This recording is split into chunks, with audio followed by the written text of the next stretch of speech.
to stay. Hello and welcome back to Beyond Boards, a podcast dedicated to the actions and interests of skaters beyond skateboarding. I'm very excited to share this next episode with none other than Eric Swisher. Eric grew up skating in the 80s. In 2008, he launched a blog called The Chromeball Incident, on which he shared scans of photos from his collection of skateboarding magazines. A couple years later, he stepped up his game and started sharing interviews with pro skaters.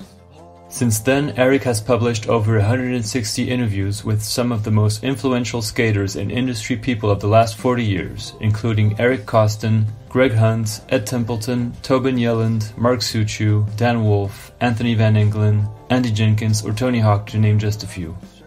Now in its 16th year of existence, Chromeball has become a staple in skateboarding culture and shows no signs of ending anytime soon. So here's my conversation with Eric. I hope you'll enjoy it.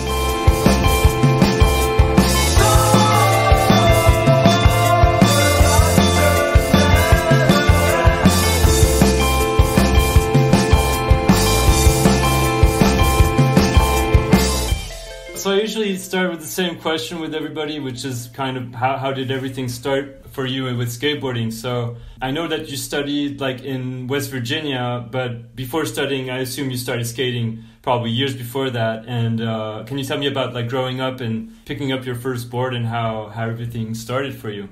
Right. Well, first off, I want to apologize. I've kept you waiting on this for 6 months, and now I have like a runny cold and cough situation, which is perfect for an interview.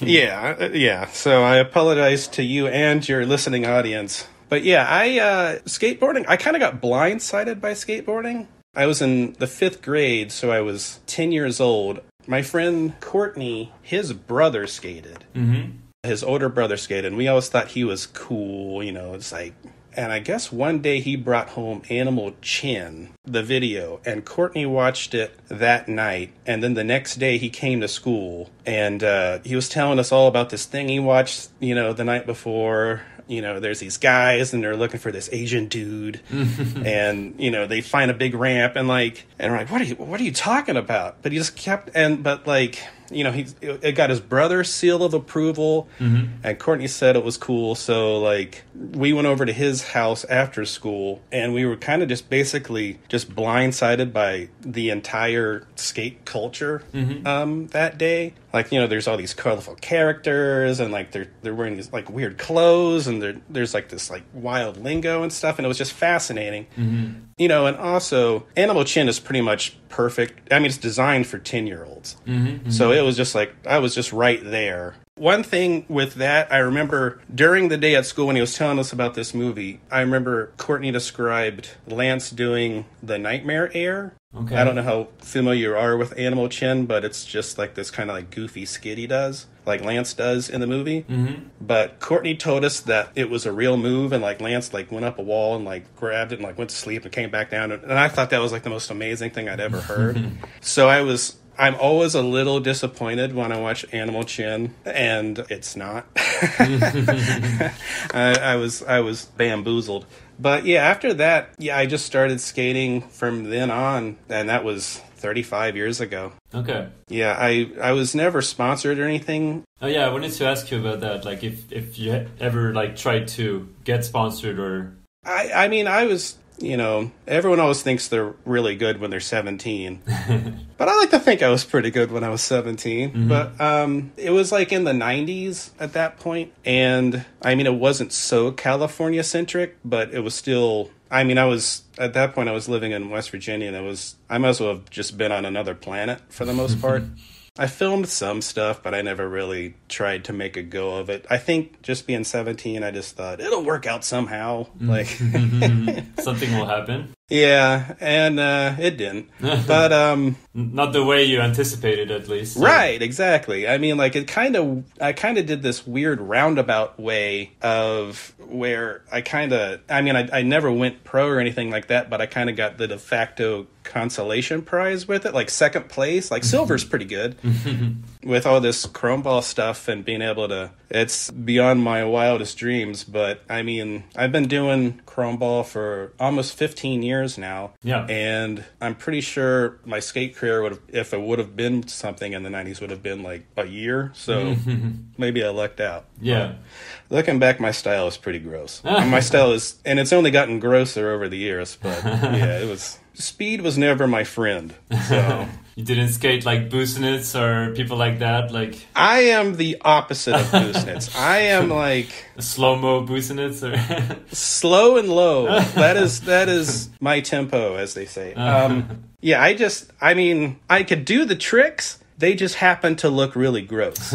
So that was the give and take with my skateboarding. Yeah. So and now at age 45, even the Mona Lisa's falling apart. So.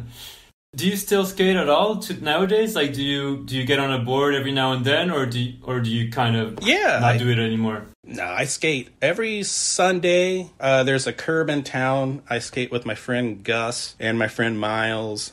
Yeah, it's just, I mean, it's a pretty sad state of affairs.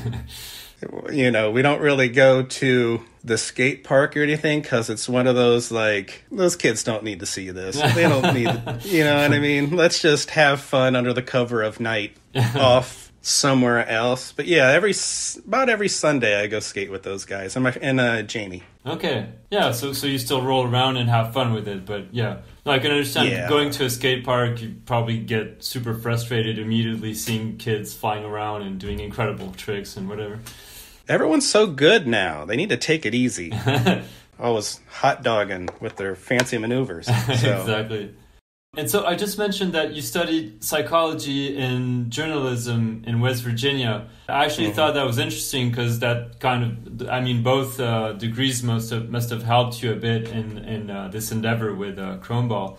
But before we talk about chrome ball, I was just curious to ask you about like your work experience basically, because from what I understand, chrome ball has always been like a passion project, if I can call it that. I don't think you've ever had advertisers or sponsors, and I'm sure you must have had a lot of offers on the table at some point. So how did you try to balance this doing chrome ball on one side and having a complete like work experience on the side? Yeah, and I'm impressed. You checked out like LinkedIn or something, didn't you? That's a good move. I'm impressed. Yeah, I kind of fell, ass backwards into all this, to be honest with you. I got a bachelor's in psychology just basically because I had no idea what I was doing in college. I just felt like I needed to go to college, and it got to the point where I had to like choose a major, so I just almost like dartboard style. Okay. And then, but did you enjoy it or? It was all right. I mean, it wasn't really where my heart was at. Okay. I did get a master's in journalism, and I do enjoy journalism a good bit. It doesn't pay you very much.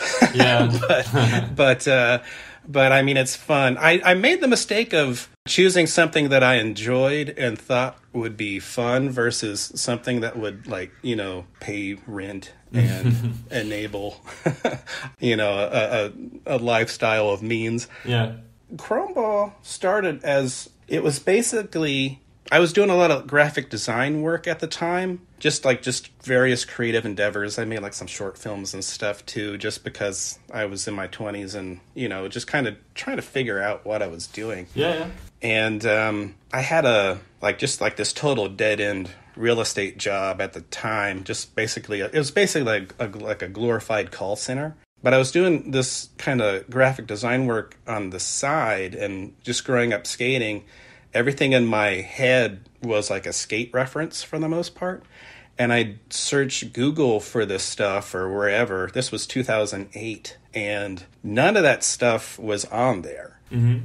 And, it meant so much to me. It was like burnt in my brain that if I'm looking for this stuff, other people more than likely are too. Mm-hmm. So it was just this random kind of if I would have known then that I'd still be doing it 15 years later, I would have definitely approached it a lot different, or I would have approached it differently, changed a lot of things. Like, for one, no one knows what the hell chrome ball incident means, but made sense at the time. But, I mean, it started out with scans, really, and it just kept on going and going and going as it gained momentum because the response was pretty immediate to it. And I don't know how that happened because it was just it's the same crappy blog spot that it's always been on. Yeah.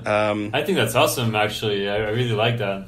Well, I mean, at this point, I keep it on that blog spot because it is just me, and I kind of like how, I mean, I guess DIY would be the name for it. For sure. But it's not like a slick presentation. It's just kind of just bare bones. This is what it is. Yeah. But no, I never advertised for it or anything. And I remember within I think it was the first month, Andy Stone left a comment. He was a pro for Capital and Element.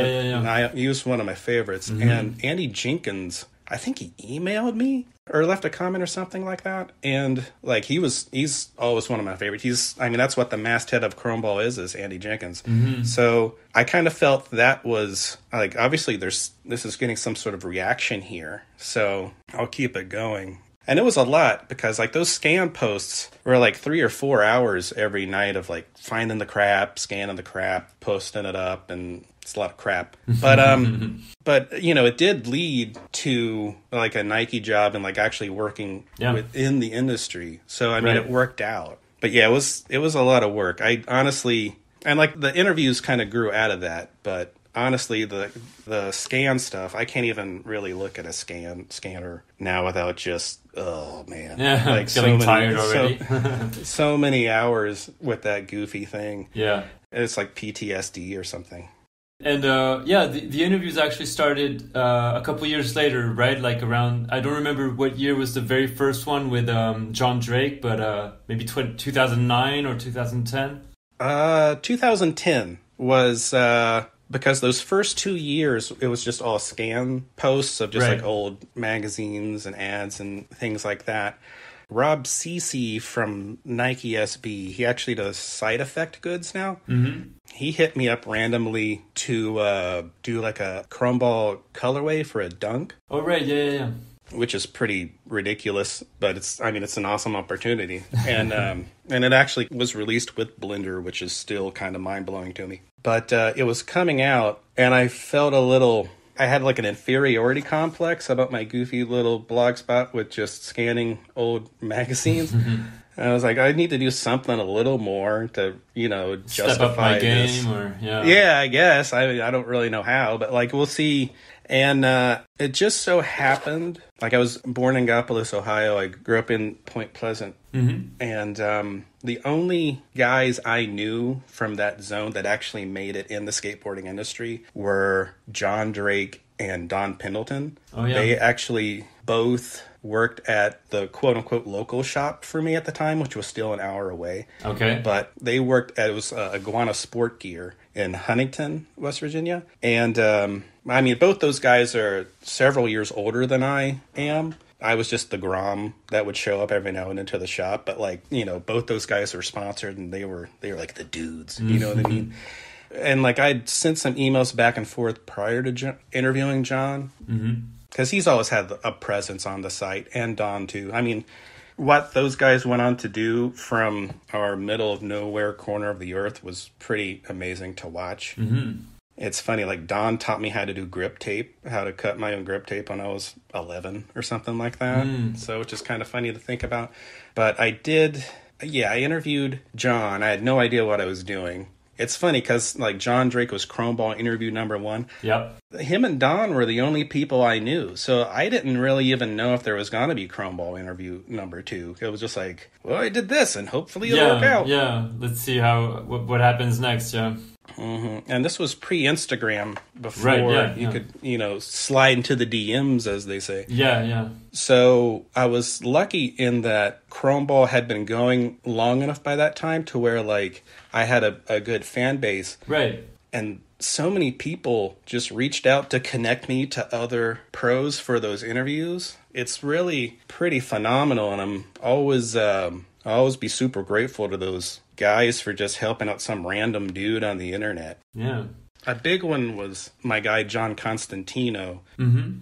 He was an Embarcadero local back in the day. It's funny, if you see, there's that photo of Cardiel and Henry Sanchez together at Embarcadero. And if you look in the background, John's like standing in between them. Oh, okay. But he was just always in the mix. Okay. He connected me with so many of those early interview subjects. I mean, I can't thank that dude enough. Holy smokes. Yeah. Like, I would say of those first 30 interviews, I'd say probably 25 came from John. Wow. And he didn't know me from anyone. I could have been, just a complete nightmare, but he had faith in me. Yeah. That's amazing. I don't remember who were I didn't write it down, but the next guests after John. But because I think in the first 10 interviews, you already had some pretty well-known skaters. I can't remember, like, who was number 2 and 3? Do you remember? Yeah. Number 2 was Chris Hall, because I remember, and that just worked out because he had chrishall.com. Mm-hmm. He had like a little website going, okay, because he collects antiques, I believe. And a little contact thing on his website. So I was like, well, I'll just email him. Like, hey. And he was fortunate enough to hit me back. Or he was gracious enough to hit me back. That. He didn't have to do that shit at all. And Huff was number 3. Oh, right, yeah. I remember he was early on. Which was like insane. Yeah. And it just kind of just took off from there. And it's funny because and I'm sure you get this or you feel the same way with your episodes too. And it's not the interview subject's fault at all, but I don't really like a lot of my early interviews because I have no idea what I'm doing. And there's so many missed opportunities there. And I've sneakily gone back and interviewed a lot of those guys over again just because... Like, Huff was interview number 3, but he was also like number 140 something. Like, right. I did him a couple years ago again before he passed. And but then you updated the interview number 3, like you didn't create another interview for... No, I just made a whole new one. I did that with Ronnie Bertino too. He was another early one. And I remember Brian Anderson was an early one. I'd love to interview him again because I'm pretty sure I had to... Yeah, that was just the Brian Anderson one. I think I had like an hour to come up with questions and I was at work. And it was like some crazy like... Last minute gig kind of? Beat the clock, like choppers in the sky, Goodfellas kind of ordeal. Like it was kind of a mess. But everyone's been so nice on this. I'm really lucky. And the fact that, people seem to enjoy them and like them means the world to me. Yeah, and it's become such just a very important thing in skate culture, basically. Like just somewhere where you want to find good content, a very good interview. Like I enjoy very much, for example, Epically Latered, even though Patrick doesn't do them anymore, but I used to watch them and really enjoy them. Sure. I loved the 9 Club when it started. Like now, I'll tune in every, when there's someone that I find interesting, but not necessarily every single time like I used to in the beginning. But yeah, you're definitely in there for me in that mix of like super interesting like backstory content about skateboarding. I appreciate it. Patrick and Epically Later was a huge influence on me, especially in the beginning. Did he start before you started? Yeah, he was several years before Chrome Ball. Oh, okay. But after I started doing Chrome Ball, I know Patrick and Chris Grosso, who also worked for Epically Later, they started... I remember watching the Gino one. There was like a couple Chrome Ball scans in there. Okay. Which I was like super hyped on. And I reached out to them and started helping, just sending scans over to them to just help, just... Put together, yeah. Yeah, if I can help out with someone's presentation to make it even better, if I'm already a fan and if they need something from me, I'm all for it. Yeah, and that's kind of what that site, a lot of it is based on, is like, take that and just, if you can just see what you can do with it. Yeah. I mean, if it stokes you out, awesome. If you take that and put it in some project, and that's even more, that's fantastic, Yeah, for sure. Yeah, and I know that in maybe more recent times you've worked also with like Tim Anderson of Bob Shirts, and I'm trying to think of another one that I of course it's Closer. Oh yeah, like you did the in the latest the number 2 issue, you did the interview with Chico. Yeah. And but yeah, no, I'll ask you about that maybe a little bit later. But yeah, I was just curious about doing these interviews. I was interested in asking you about well, first of all, okay, let's bring it back to starting Chromeball. Like, I understand that you called it Chromeball as a reference to a Neil Blender comic. But can you tell me a little bit more about that? Because I couldn't really find what it is exactly, and how did you come up with that name? Yeah, no one ever gets that for the most part. They always go, why did you name your site after pinball or, whatever. Growing up in the Ohio Valley, I started skating in 87 or 88, one of those.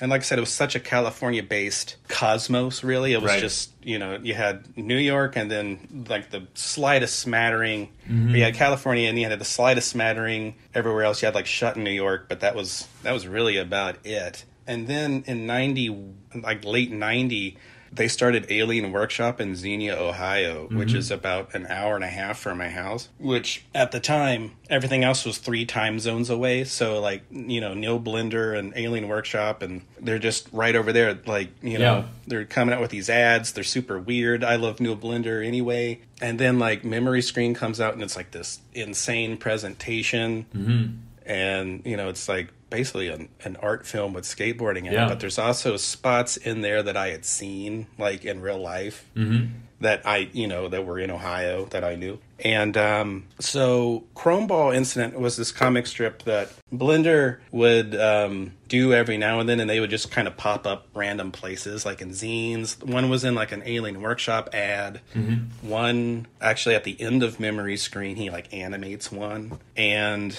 that was actually, I was originally going to call it Chromeball Incident. There's this Quim Cardona ad for Real Skateboards in 96. Mm-hmm. And he's got a lampshade on his head, and it just said Blood, Sweat, and Lampshades. And for some reason, I thought that would be a great name for a blog. I mean, well, it's clearly not. But not that Chromeball Incident is that much better. But I liked being able to use the numbers, because he always had Chromeball Incident number 42 or whatever. And I kind of liked that. I wasn't really thinking about branding it at the time. Right. But I guess I kind of, once again, fell backwards into doing that with it. And honestly, I don't know if I would probably choose, a much more, appealing, obvious or catchy name for the blog. It's Chromeball. This is like super weird, but that's honestly kind of what I like about it. It's, there's enigmatic, and like to the 5 guys that know what that comic strip was, they're pretty hyped. Everyone else is just scratching their heads. Yeah, exactly. So as you said, you started on Blogspot, and so as you were getting this all started with first the scans, then the interviews, and getting more like attention or viewers, did you ever at some point kind of think like maybe I could actually make a living out of this, or like only do this kind of, make enough money to just do this, or did you always kind of want to keep this as it was originated as like a passion project and keep a job on the side to make money, but keep this as just a nice outlet for you? Well, the way it worked out, I can't say I'm some, martyr type figure of, I'm typing for the culture and all this stuff. I mean, like, because that's not the case. I mean, like I said, the blog has completely changed my life. I was working a dead-end job in Pittsburgh, and Mark Whiteley hit me up to join, the Nike SB team for a few years. And then, from there I worked, I did some stuff at Apple. I'm at Stance now. Right. And, I've had all these other projects that all come from the blog. So I can't, just say I'm not a saint in all this.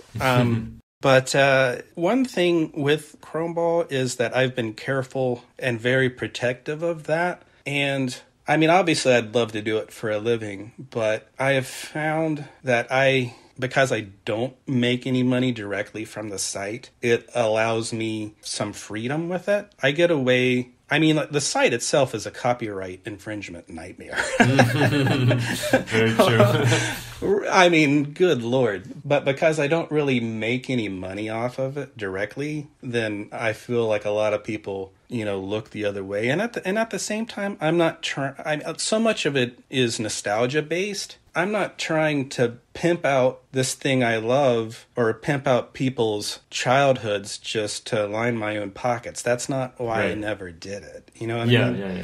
But because I don't have advertisers, I can pretty much do whatever I want. Yeah.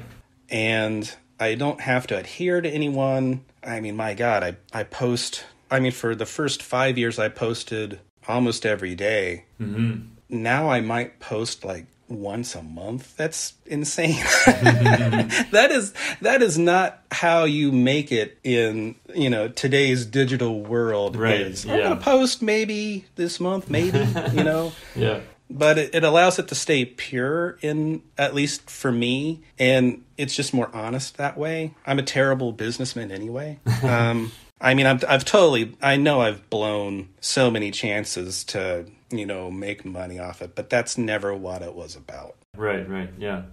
I was curious actually to ask you, like, I don't know if you want to answer that, but like, what's the most outrageous brand that presented itself as a potential sponsor, that knocked on your door and said, Eric, let's make you a millionaire, or maybe not a millionaire, but like, let's pay you whatever this amount, and you put our logo here on top of the web page or whatever, and do an Instagram post about us every now and then or whatever. Like, what's the most ridiculous kind of sponsor that tried to approach you?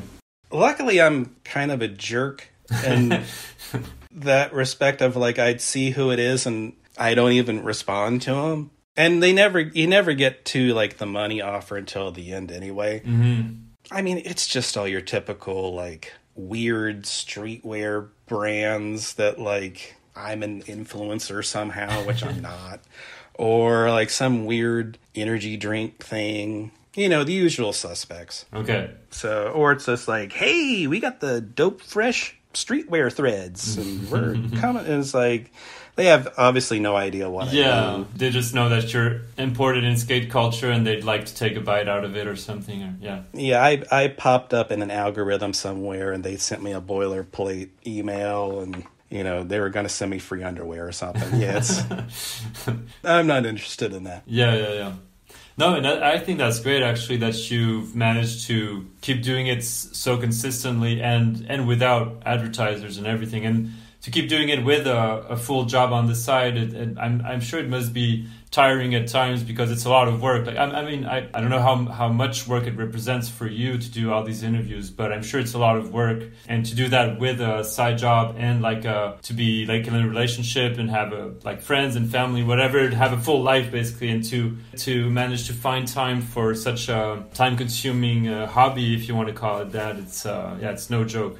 I appreciate that, but I mean, I get to interview heroes of mine, and I found myself in this position. I mean, you're in the same thing where I can ask these guys anything I want, and they respond. Like, that's crazy. They're not. This isn't supposed to happen. So, like, I really enjoy that, and I want to do a good job with it too. I found myself in this unique position where I want to honor the audience. I want to honor the person who's taking the time to talk to me and answer my nerdy questions about, remember that time you did that one thing in 1989? Tell me. How many tries did that take? Yeah, they don't know. But, like, yeah. So can you tell me a bit about like how you prepare your interviews? Because like your interviews are pretty long on the website, like at least in length, and I don't know how many. Oh no, they're long as hell. Well, it depends. Like I've seen some, like maybe in the earlier days they were a bit shorter. I feel like maybe today they're a bit longer. Like one that was very long recently was the Mark McKee one. Yeah. Like how much time do you spend researching before you do the interview? And like for example, Mark McKee, let's say, how early did you start researching him before you scheduled like an appointment to interview him? Right. Well, going back to the length thing, even when they were short, they were still considered long. And they've definitely gotten longer. But it's kind of funny in that as the years have gone by, like people's attention span in that regard, a presentation of that has gotten so much more forgiving to where, you know, every episode of the 9 Club now is like 3 hours long. 2.5. Yeah. Whereas, like, you know, before, like when I first started doing those, like, you know, some interviews would be like 5,000 words, which now they equal around like 10,000 words, 12,000 words. Okay. But when it was like 5,000 words back in the day, people were like, oh my God, this is the never-ending scroll of Jesus. And that's one reason why I don't like a lot of the early ones, is because they are so short. I can nerd out for hours. Oh, yeah, for sure. But it's just a matter of like, kind of trying to squeeze everything in before you lose everyone completely. I mean, it's the same thing with what you're doing. Mm-hmm. I would say the research is I don't do anything until like someone agrees to do an interview. Like I'll hit them up. Usually now it's through Instagram or just maybe like an email. But I don't do anything until they agree to it. And then I spend I'd say it's about 4 days or so. I just I go over all their video parts, look through, if they're an older guy, typically they're on Chromeball, I'll go through like their stuff. Mm-hmm. I'll read any interviews that come up, like if they had like an old Trans World or like an old, Thrasher interview or a skateboarder. And then I will check out, like if they've been on the 9 Club or the Bunt, I'll check those out. If Tim had them on Bob's shirt, I'll check those out. And just a lot of times, most times I'm fans of these guys prior. Yeah. So I'll just have like an initial burst of stuff that just immediately comes to mind. Just like things I want to talk about or ask about. And then once I research for a couple of days, that's when you get into like the nitty gritty, nitpicky, nerd out questions. Mm-hmm. Everyone gets the same amount of questions because, I mean, like we talked about before we got on this was, I get kind of self-conscious about eating people's day with like asking them about 1992. But about 3 or 4 days. And then I schedule the call and we do it. Okay. But, and that's pretty much how it's always been for the most part. And like, how long do they usually last for like the interviews? Like, for example, I usually talk to people for at least an hour, sometimes 2 hours. I've had sometimes interviews that lasted 5-6 hours, but then I trim them down to like an hour and a half, 2 hours, because I feel like over 2 hours is for a podcast is quite a lot. No, you're that's totally understandable. I get that too. Like, but since you sorry to cut you off, but like after you do the interviews, then you write them down, you type them down. Like, how do you say, transcribe them? Yeah. Like, do you have kind of an amount of time in mind when you start an interview? If you're like, oh, if we do over 2 hours, then it will be kind of too long? Or like, what's your goal kind of when you start an interview? Like I said, everyone has like the same amount of questions. I give people like a ballpark figure. Like it usually takes on average 2 hours. But it just depends on the person. Some people are more long-winded. Yeah. Like myself, I'm finding. And some people will talk for, and that's fine. That's what I'm here for. I'm stoked. They might not be, but I'm pretty hyped. Yeah. But, we do the interview. They usually go about 2 hours. Some people have gone much longer.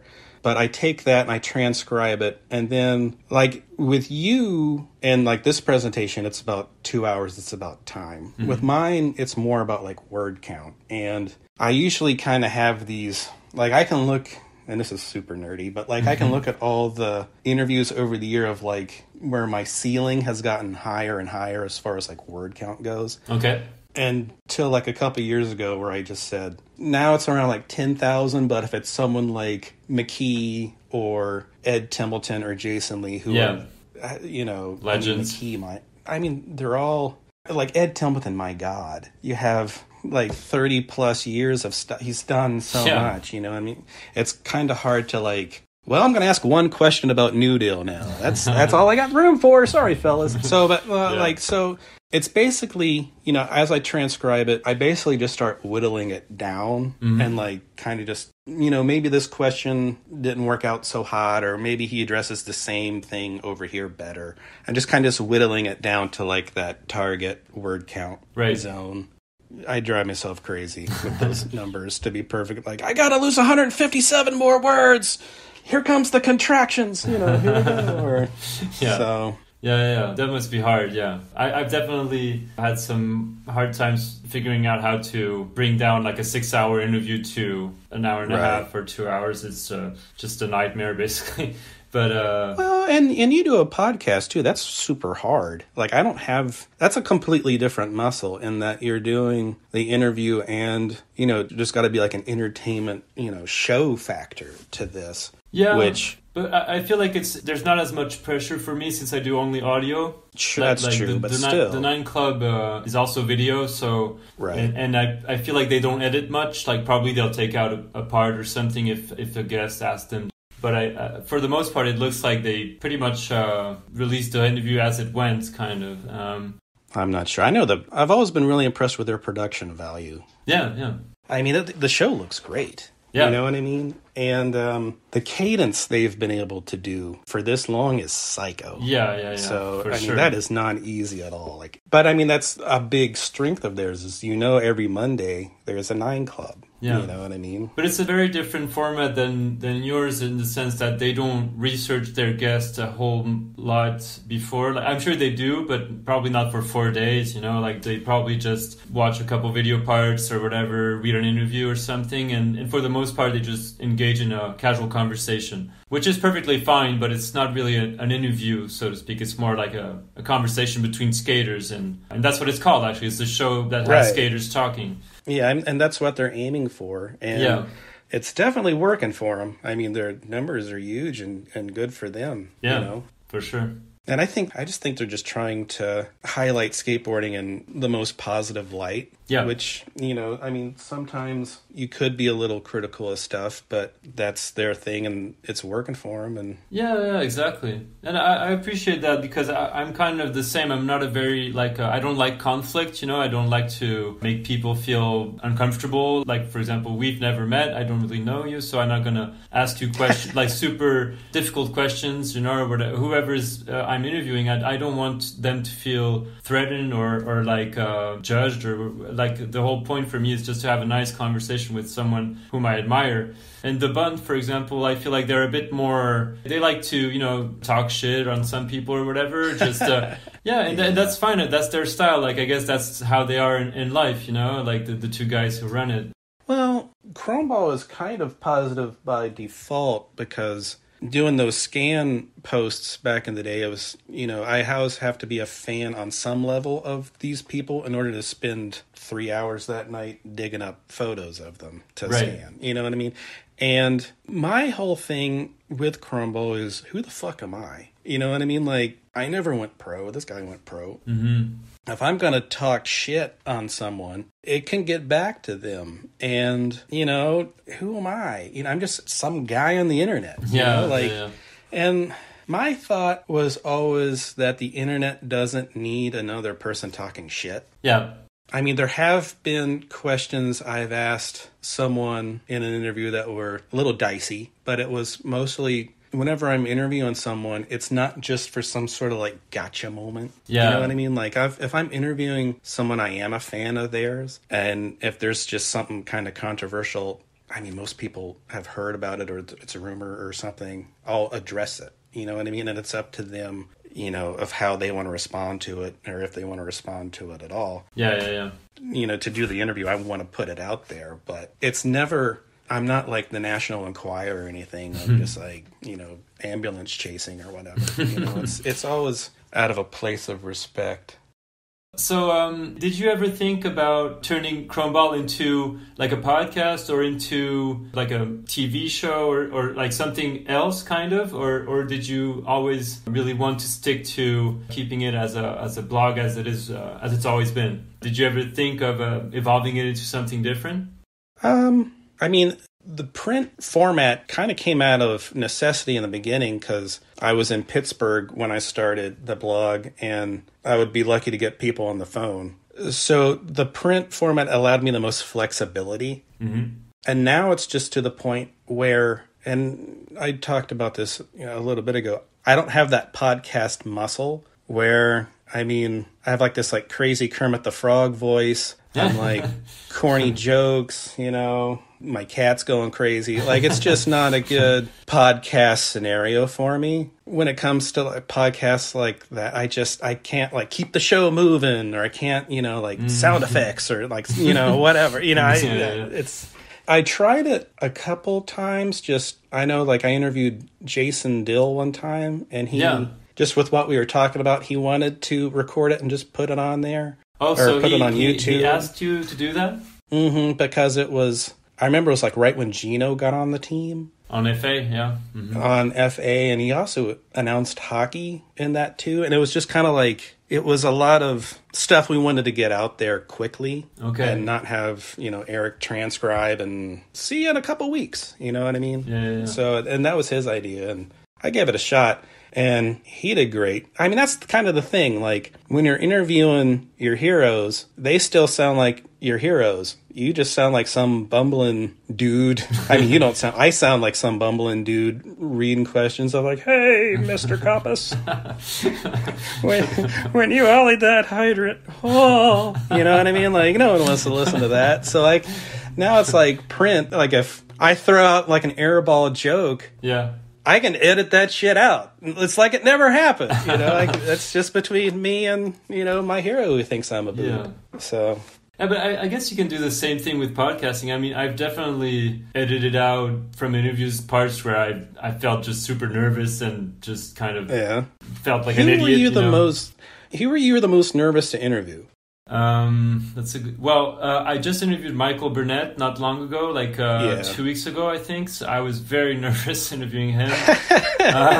And he's extremely sarcastic. I don't know if you know him well, but like he's really, really funny. But like, I was a bit worried that I would just sound like an idiot. But it went well. And another one was Scott Bourne. Oh wow, yeah, I could see that one being. Yeah, because also I interviewed him in person, and that was actually another question I had for you, because I did most of my interviews over Zoom calls like we're doing right now, because a lot of the people I've interviewed are either in the States or far away, and I'm not going to take a plane every time, obviously.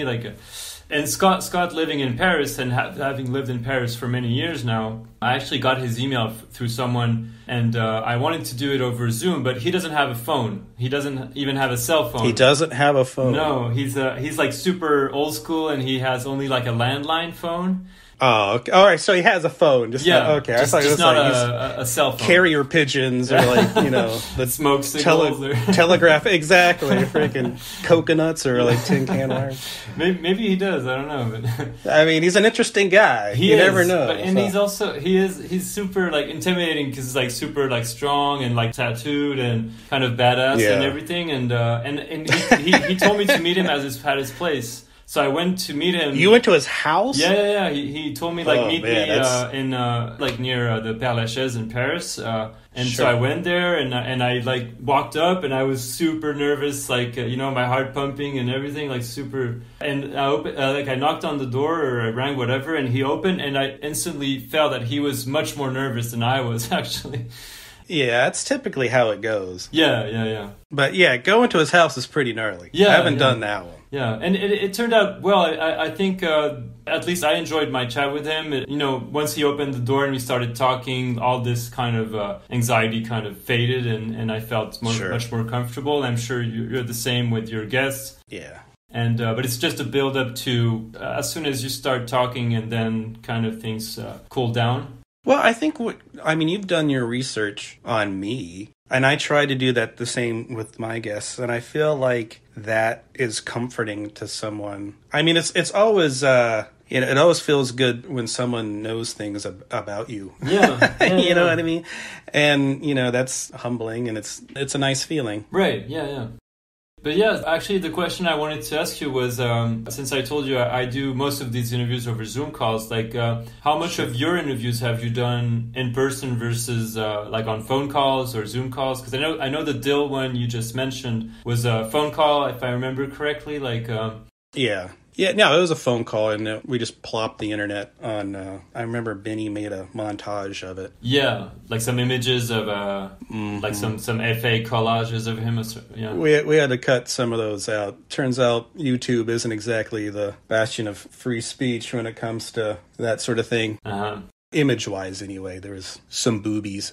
I think like the first 10 or 15 or so, for the most part, were email interviews. Okay. Which I don't recommend at all. But, you know, I had no idea what I was doing. And the prospect of potentially getting on a phone call with Keith Huffnagel terrified the shit out of me. At the time. Now it's, you know, as you do more of these, as I'm sure you found, you just get more and more comfortable with it. And like you said, like, first couple minutes is always a little weird. And then you just get like kind of a rhythm going, and you talk to that person and you break the ice. And, you know, then at the end you feel like you've made a pretty good connection with that person. Yeah. I've done a few in person for Chromeball. I interviewed Matt Beach, at a skate park, and I interviewed Sean Malto in person, and he was super nice. He's the professional. That was actually going to be for... we won't get into that. But like, but yeah, Malto's a good dude. And, sometimes, I said that about email. Sometimes, even now, there are people that prefer to do the email method. I'm just saying that, of the last 100 I've done, I think maybe one was through email, but that was Dan Drahobel. Oh, yeah. And Caesar Singh was through email too. Mm-hmm. And they both just said, listen, man, if you get me on the phone, you're going to get 2 words. Okay.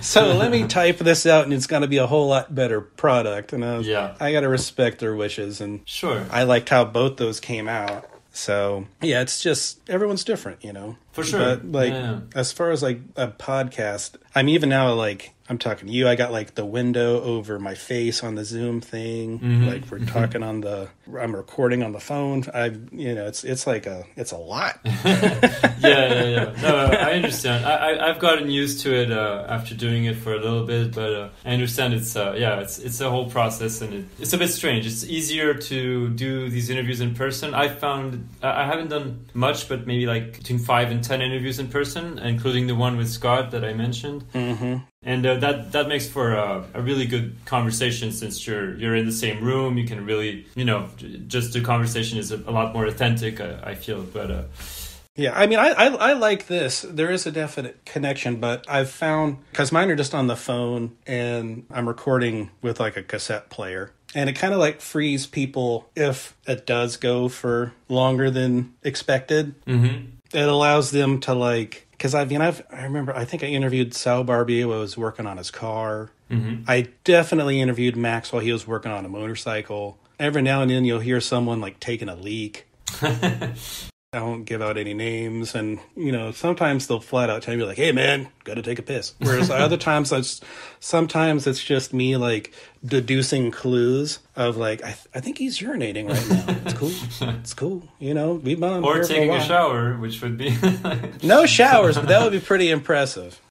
I was wondering, I told you that I usually send my interviews once I've edited them to my guests, mm-hmm. to let them, listen to them if they want. And sometimes they'll tell me oh, I'm not going to listen to it, whatever, I'm fine with it, you can release it. And sometimes some people have told me, at 1 minute, 0.03 seconds, I say the word if twice. Can you please remove the second if? And I've gotten a few people who've said that, and I was oh my god, and a full list of I was oh my god, yeah, I'm gonna just lose my mind doing all this shit. But for sure, since I offered to do that, I'll do it, But I was wondering if you did the same kind of.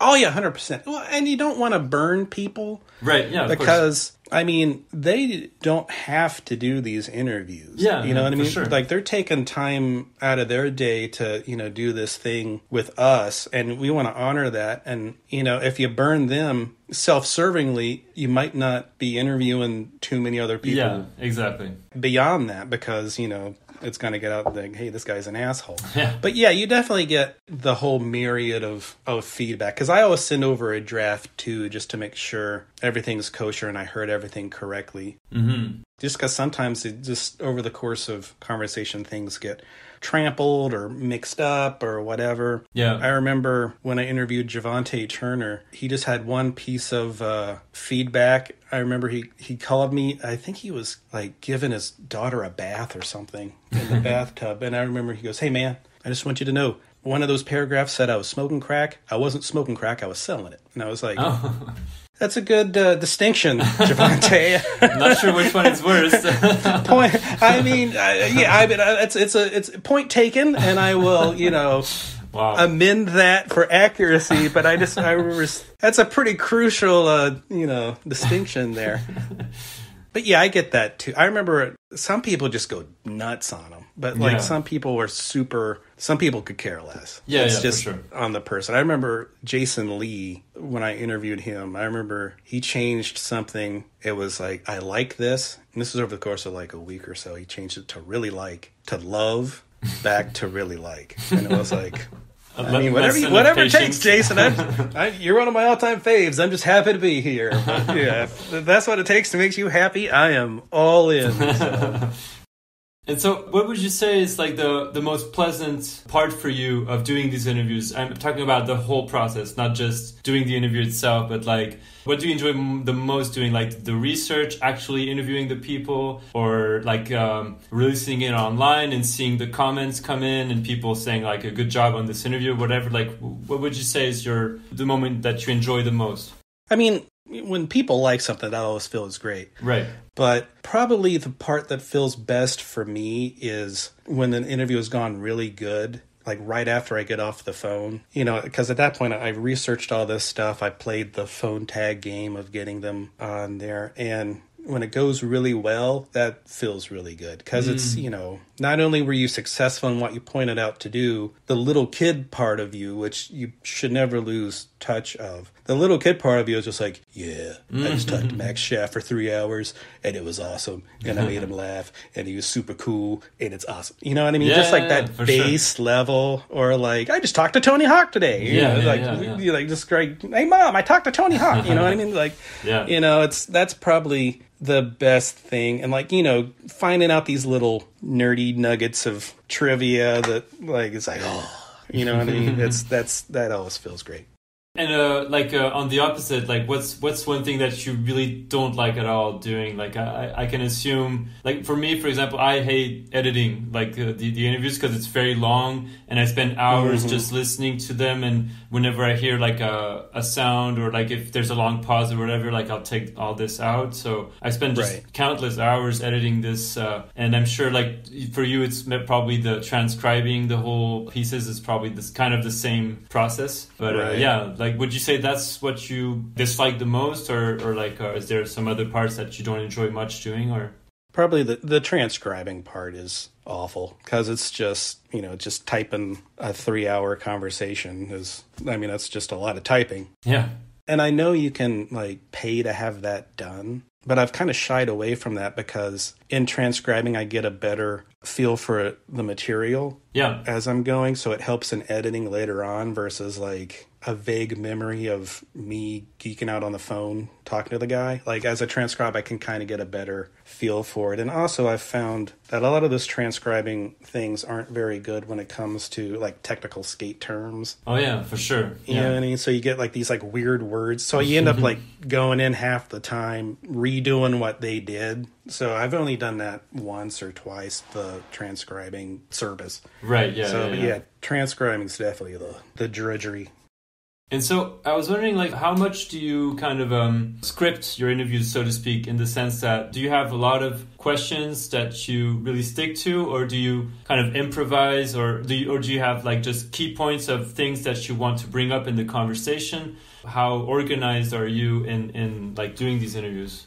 I'm pretty organized just because I'm always afraid I'm going to get on there and have some brain fart and just like totally flip out and just not remember anything. And, you know, I'm sorry, Mr. Compass, holy shit. You know what I mean? Like, so like pretty much all the questions are written out and in like kind of like a rough order. And then there's always room for like, you know, impromptu questions or follow-ups or whatever from that. You got to be flexible in that way, but yeah, it's all pretty much, and I can, you know, mix them around order wise for the most part, but like my interviews mostly are a timeline retrospective. Yeah. So it kind of just starts from the beginning and goes up to present. Right. Yeah. I mean, sometimes I'll start out with something kind of different, but that's typically how they go.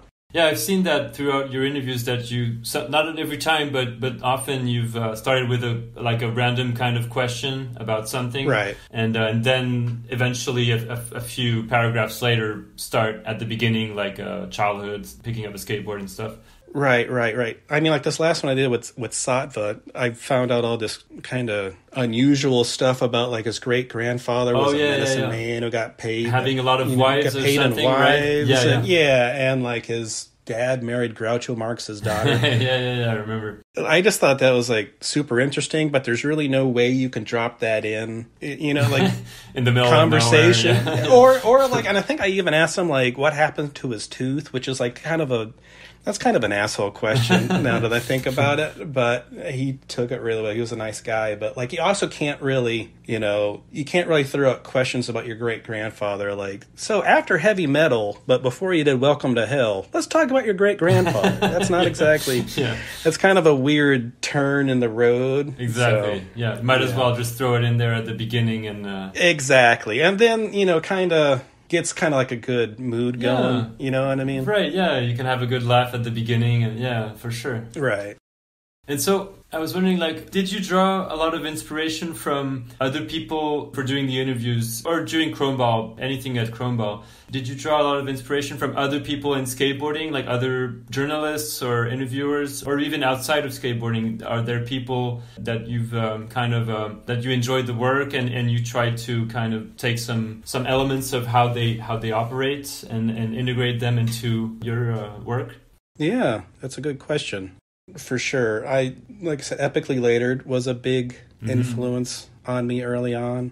Outside of skateboarding, I was like those Nardwuar interviews. Oh, yeah. I love those. Yeah. Those are awesome. And honestly, those Howard Stern interviews, when he moved to Sirius, his interviews are really good. Mm-hmm. Charlie Rose always had some really good interviews. And even like in skateboarding, I've found there's just been kind of like a lot of people coming out of the woodwork and doing really great work. Like I was like Kevin Wilkins growing up. Mm-hmm. But even now, like I get super hyped on Farron Golding, who does some stuff for Quarter Snacks. And I've always loved what Tim does at Bob's Shirt. Mm-hmm. I've always kind of felt like Farron and Tim, and even like Epically Later, we're all kind of like on the same mission. Yeah, you know what I mean? Like a lot of the same, and like those Heck Ride interviews are really good. Oh It's cool to see all that stuff come out in recent years and people doing just such a good job. Yeah, you know.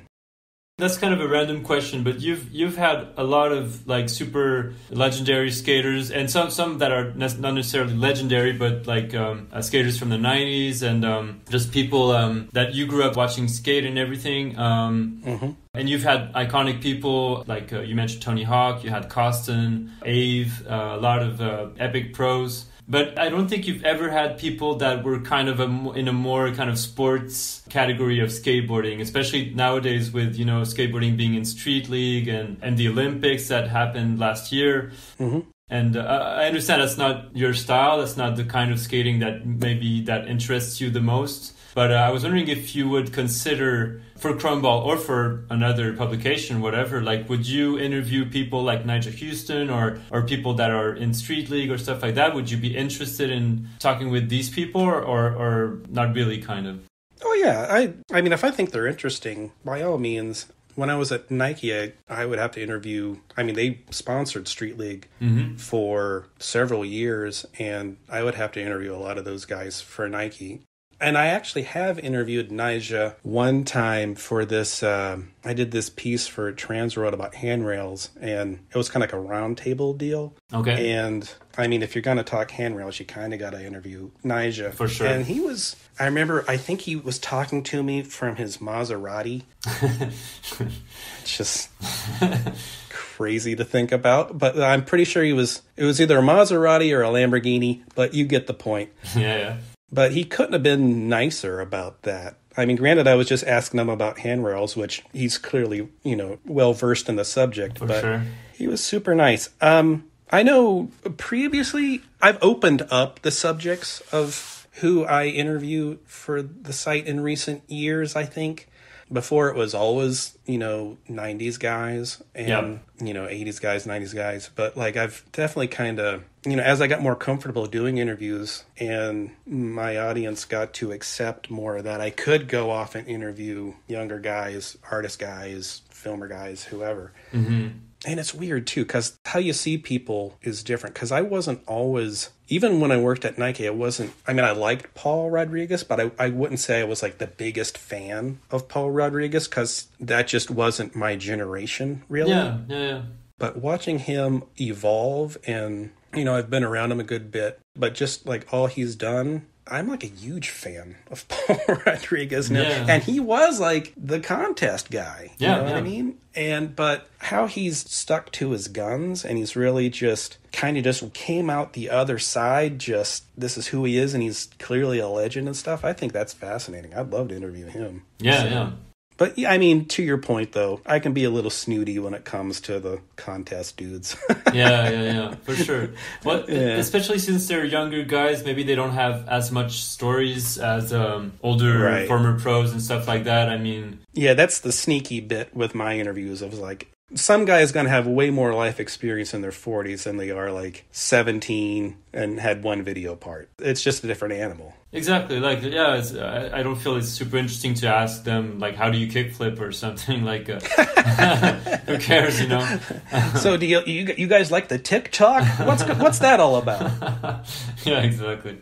And so, among the interviews for Chromeball, who would you say, not as your favorite, but like who's someone that really surprised you that you probably hadn't met with prior to doing the interview? Who's someone that really surprised you, whether through his personality or through the stories that he shared with you? Like, is there someone that really kind of you didn't expect at all that interview to go that way, or that person to be like that? Or good question.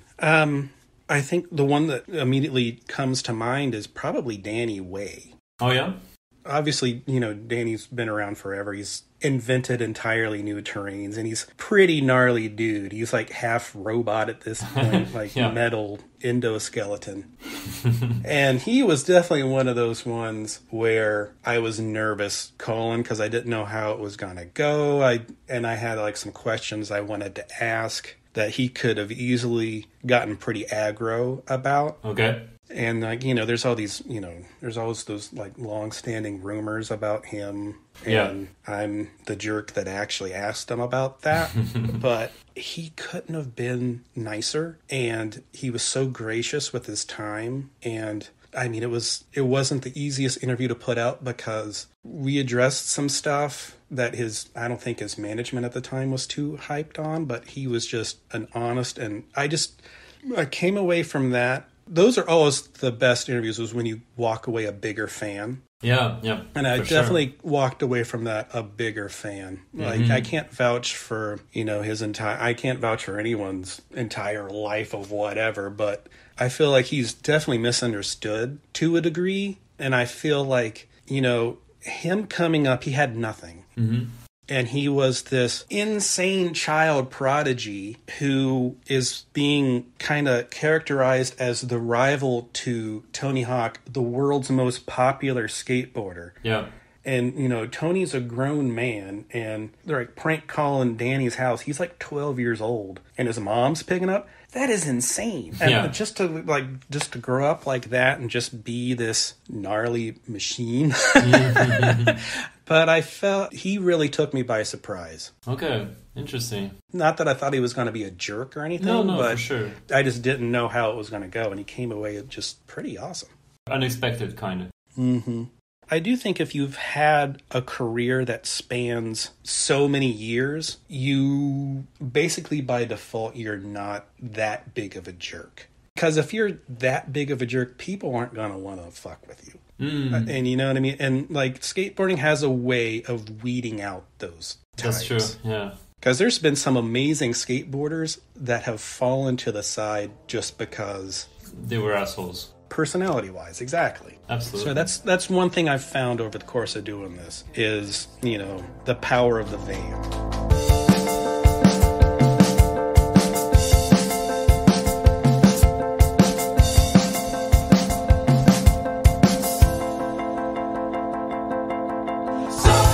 So, as I said, and I've kept saying throughout this interview, you've interviewed, not everybody, of course, there's still a lot of people out there for you to interview, but you've had pretty much all the legends, kind of. I was just thinking of trying to find people that you haven't had, and I came up with just this small list of people that I'd love to see Chromeball interviews of. Like, there's Chad Muska, I believe you haven't had him. Man, I've been trying to do that one for years. And he even has a broken leg in Ohio, but, like, I still can't get him on the phone. own. Yeah. So I've been trying that one. I love this. I want to see who else you come up with.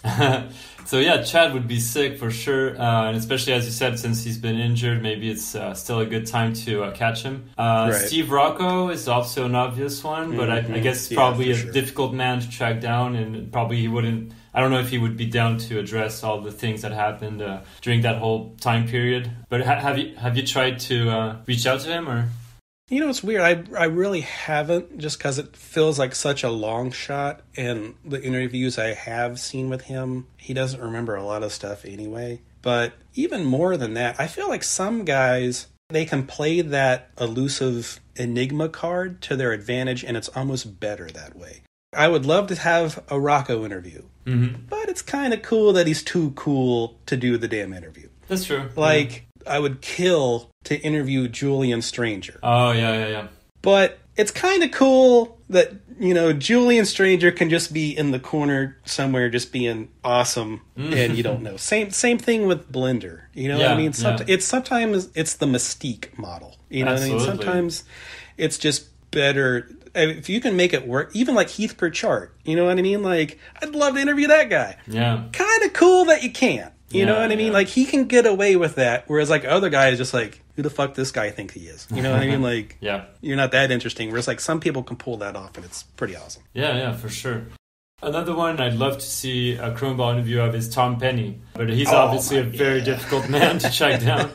I know he's in France right now. Actually, he's in Bordeaux. I've seen him on Instagram skating with some people in Bordeaux. But I think he's someone that wouldn't want to do, especially not a podcast. Maybe he would do a Croneball one day, but like a written interview, but maybe not a podcast. I guess it would be a bit too intimate, kind of, or.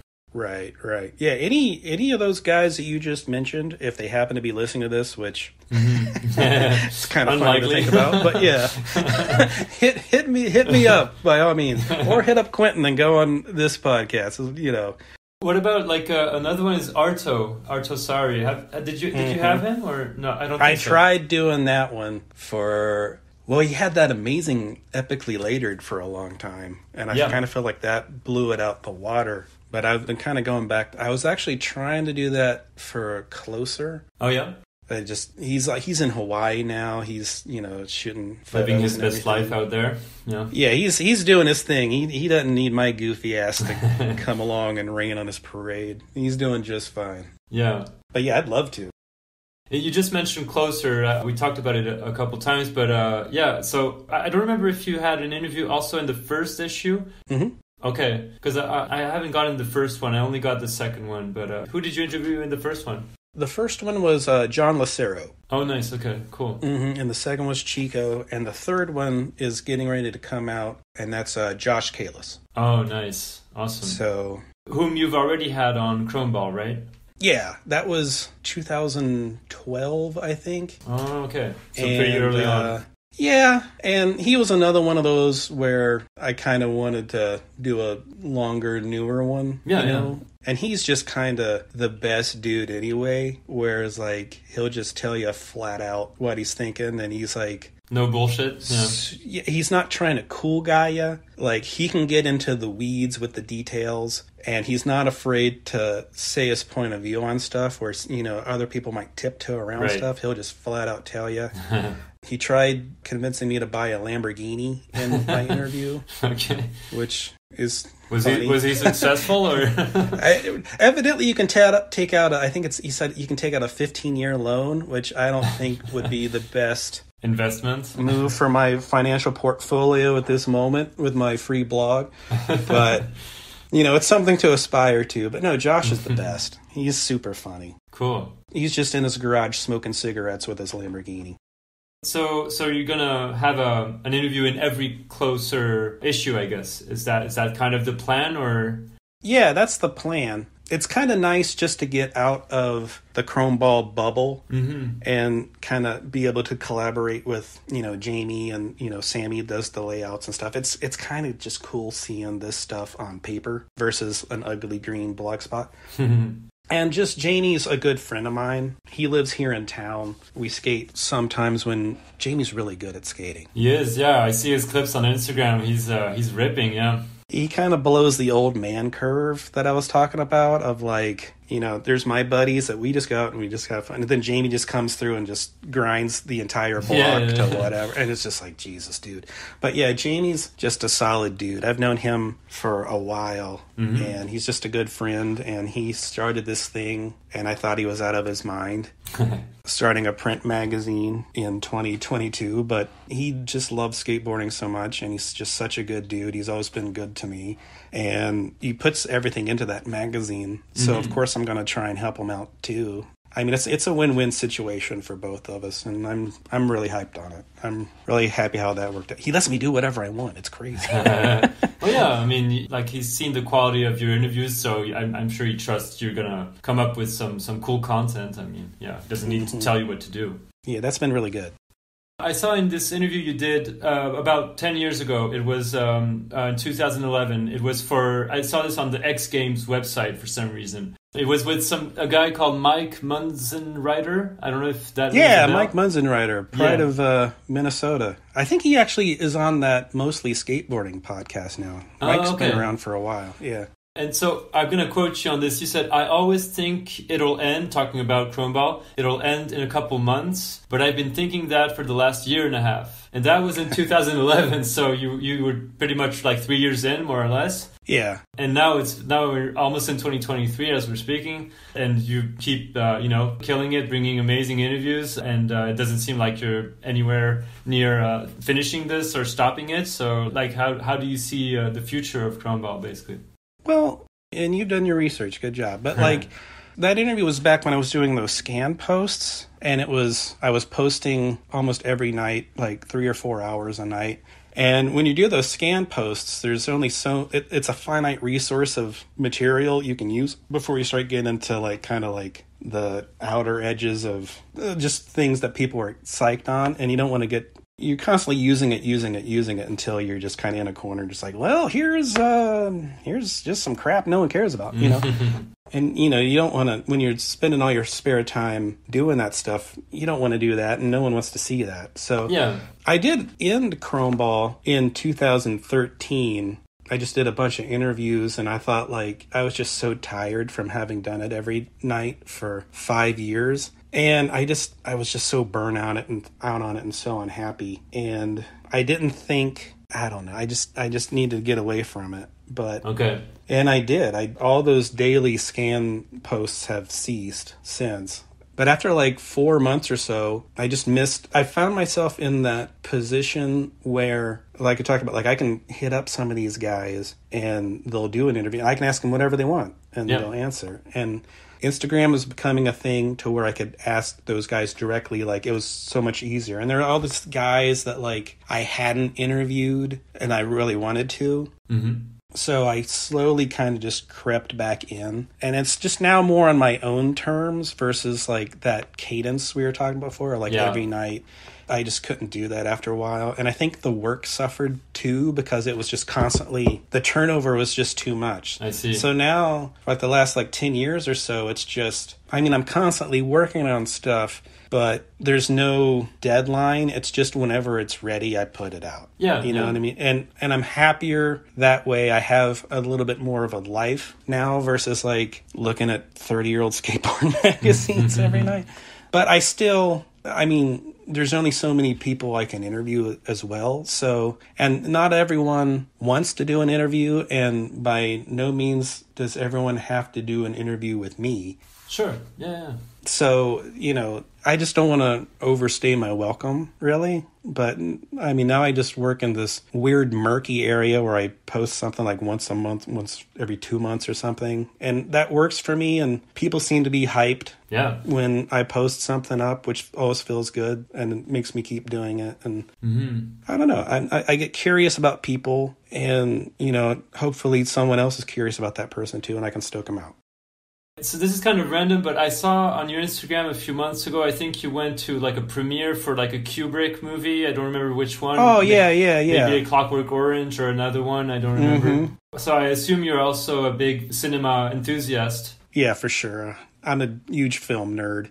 It's kind of like the opposite of skateboarding for me, where I mean, like film's been over 100 years and there's all these weird little pockets you can dive into and find these details about. Whereas like skateboarding, I've been doing it since I was 10. It feels very much a part of me. Whereas like I've always watched movies, but it's not like I was ever like, you know, in the industry there or anything. So there's always like a sense of attachment there. And I feel like a lot of that comes from just like growing up filming skating and stuff. And it's like such like a DIY thing. And then there's like independent film movement and things like that. French New Wave, things like that. Yeah. But no, the Kubrick thing, it was through Jake Rosenberg, who's a friend of mine. I mean, kind of going back to what I was saying, he is friends with Leon Vitelli, who, R.I.P., he was Kubrick's personal assistant. There's actually a documentary about him called Film Worker. And, I mean, I'm a huge Kubrick nut. Yeah. He's basically kind of like one of the very best, Yeah, and it was in L.A. It was Malcolm McDowell was doing Q&A with Clockwork Orange, but I went with Leon and Jake to the thing, and it was a night I'll never forget. Oh, I'm sure, yeah. I annihilated Leon with questions for like hours, just annihilated him, and he couldn't have been more gracious. Nice. And just entertained every stupid thing I asked. Like that was incredible. That was an incredible night. Must have been, for sure.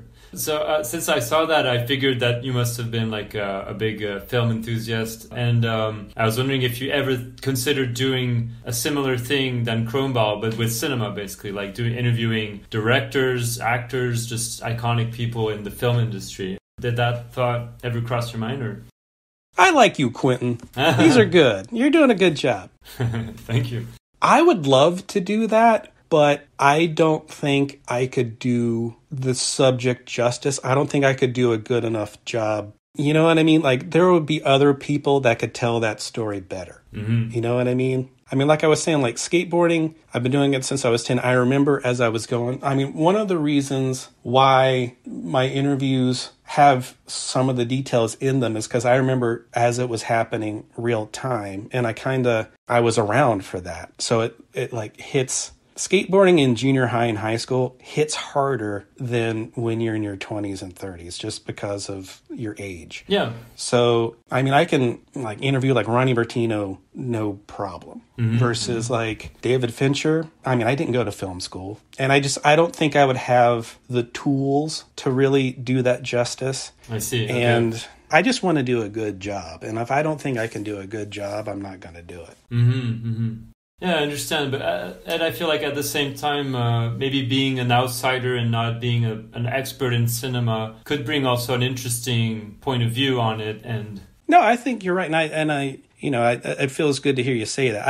I have talked to Jake about that a good bit, and just kind of just being intimidated because it's not my wheelhouse. You know what I mean? Like, I can talk about skateboarding till people want to pull their eyeballs out. But like, you know, film, I'm just not as confident. And I feel like that's a big thing with these interviews is feeling confident enough to come up to these dudes and hopefully not make an ass of yourself. Yeah, but I feel like at the same time, you could probably build this confidence as you did with Chromeball. I mean, when you first started, you probably didn't feel as confident as now. And if you did something like that, you would probably feel a little uncomfortable at first. But after doing 10, 15, 30 interviews, you'd probably grow into a more confident version of yourself or something. Yeah, I mean, I feel like Chromeball I was confident in the subject. I wasn't so confident in the process of interviewing someone. Whereas it would almost maybe be the opposite if I interviewed someone like a director or something, and that I'm pretty confident in my interview process now, but I just want to do a good job. Yeah, you know, and I don't think it would be there. And plus, it's just something I like kind of just enjoy on my own time, and I don't want to make it like this whole big thing. You know? Yeah, for sure.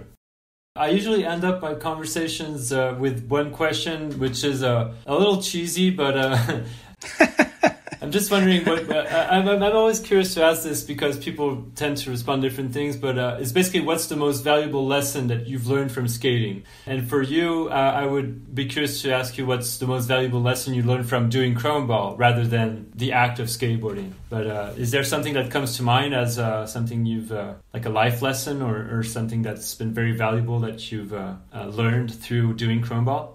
In skateboarding, I mean, it's just the golden rule is don't kook it. You know what I mean? It's really that simple. And it kind of goes back to what I was talking about with Danny Way in that, you know, just keep everything in check and, you know, just keep your wits about you. And it's a balance of just, you know, always trying to keep that in mind.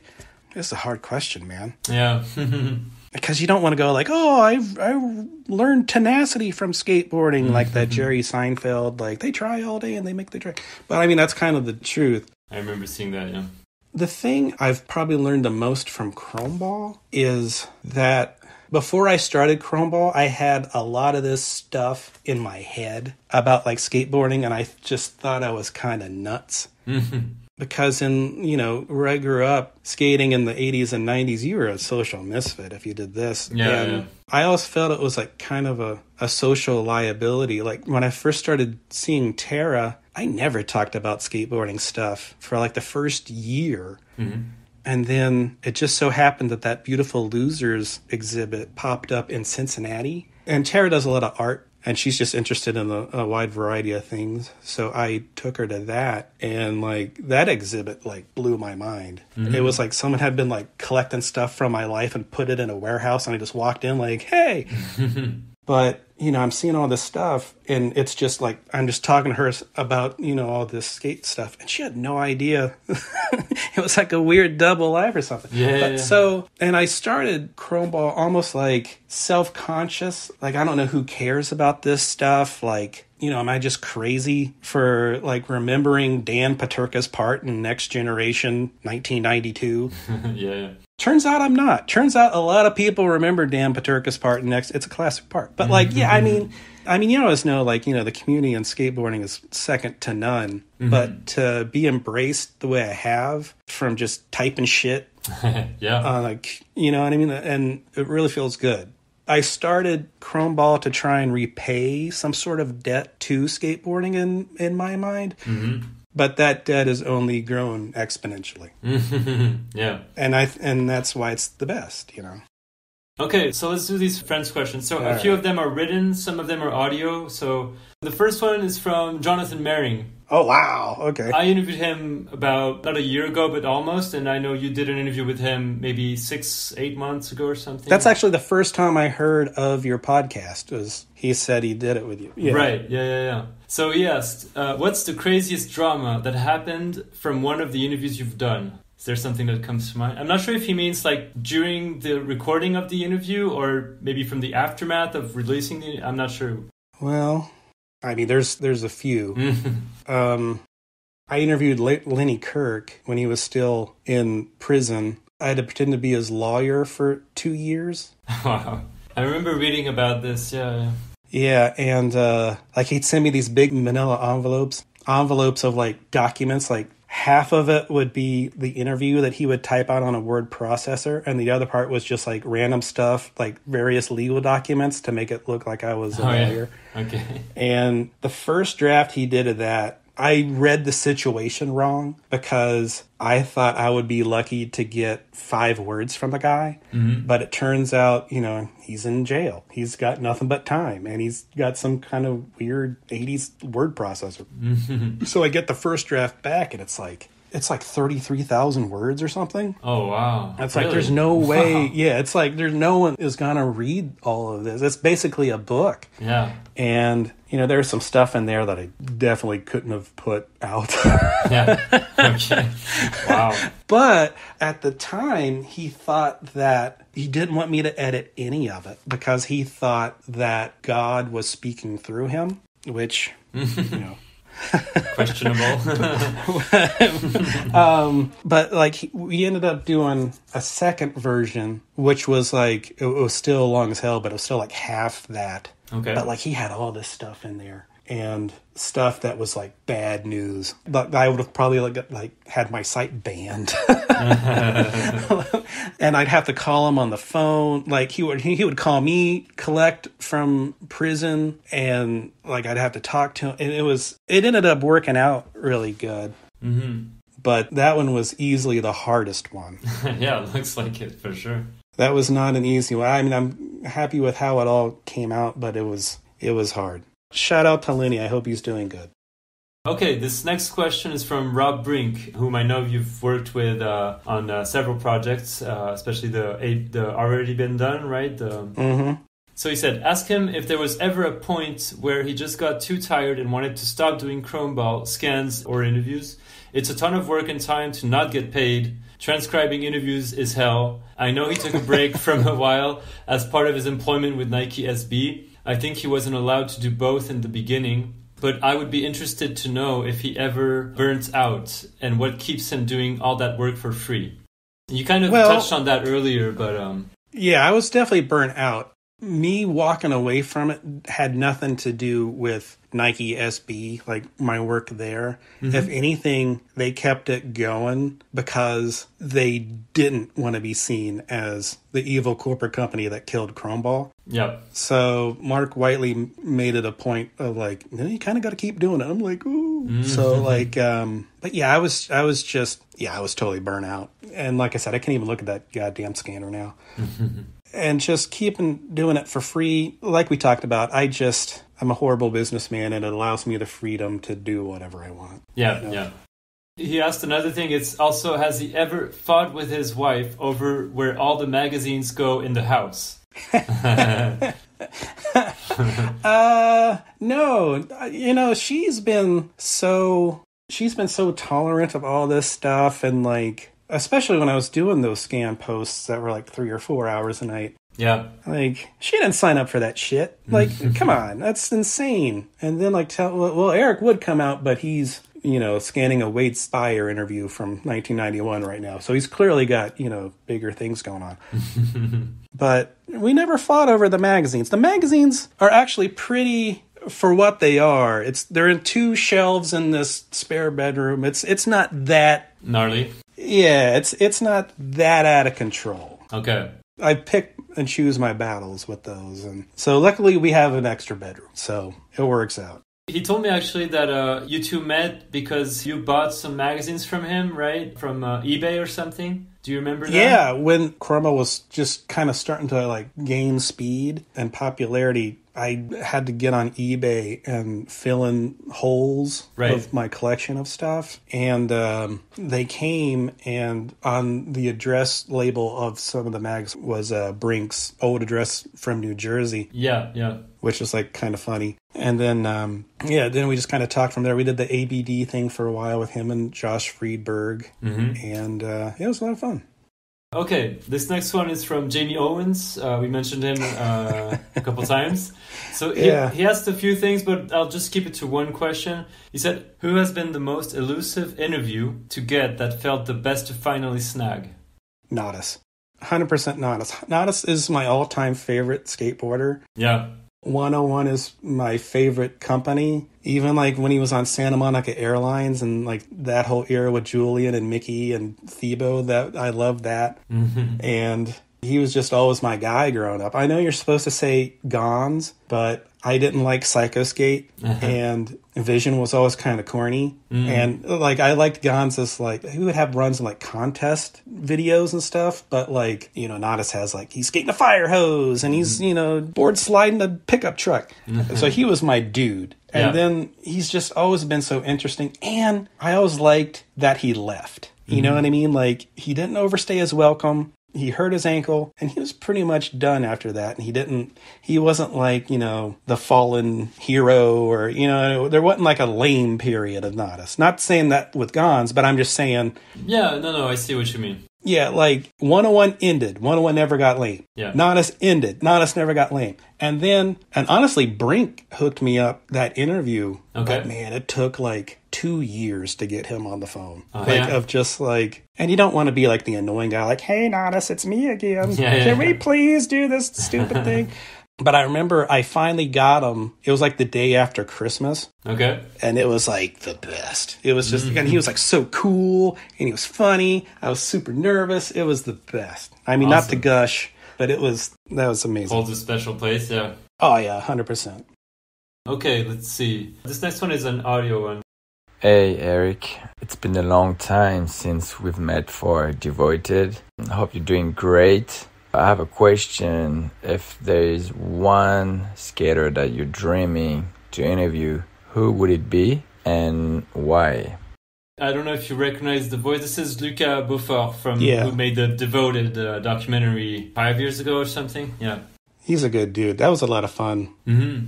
I remember he came over to film that, and I was like, it was like such chaos. Okay. And I remember my cat, once again, my cat, the same one that's been a turd through this entire interview. Like, I remember I think my cat clawed his jacket, and he goes, that was a gift from Gons. And I remember he was so gracious about it, but I know it had to bum him out. And I felt so bad, like, the entire time. I was like, holy shit.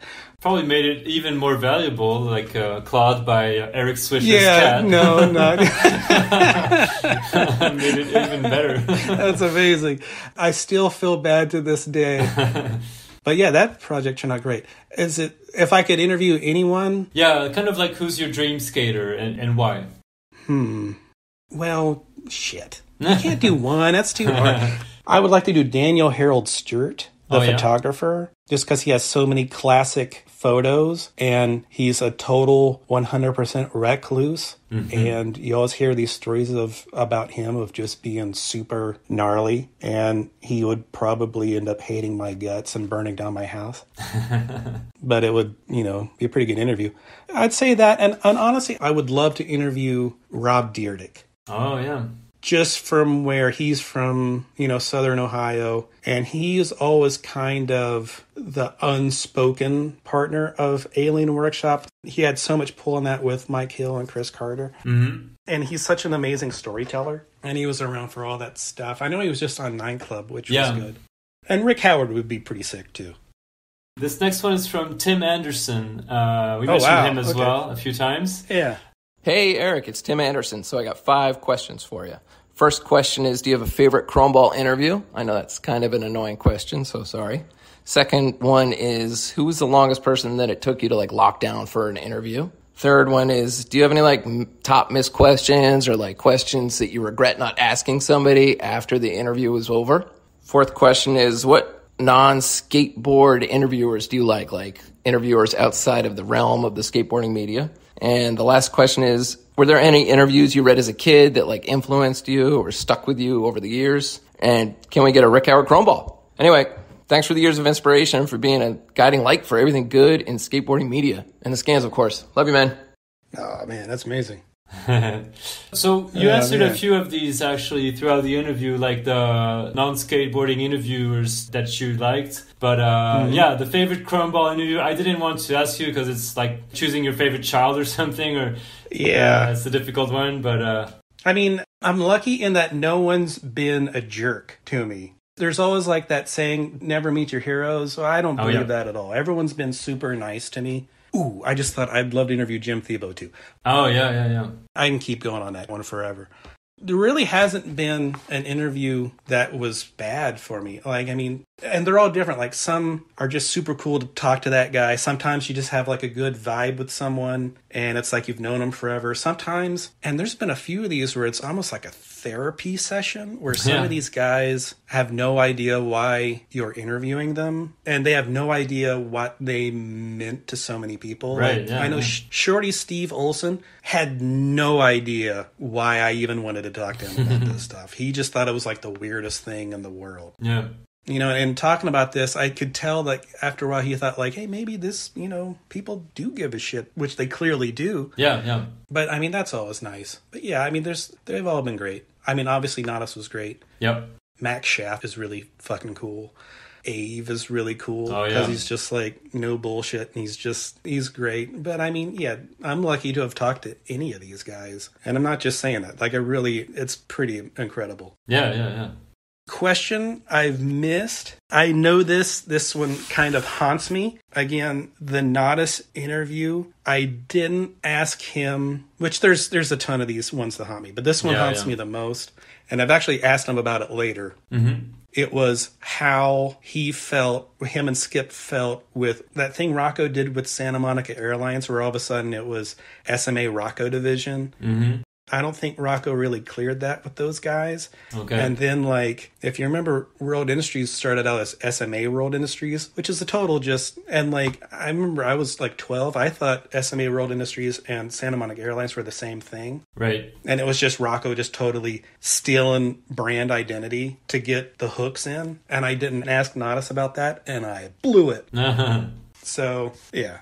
Did you forget to ask him, or did you just not get the nerve to ask him or something? Or I mean, he's like my favorite skater, and like I'd been a fan of his for like 30 years. Sometimes there's just so many things you want to pack into. Yeah. And like if I were to interview Rick Howard, fingers crossed, there's just so much shit you want to ask. And then sometimes you just florf it. You know what I mean? Like I blew it on that one. I mean, on that question, I blew it. Yeah.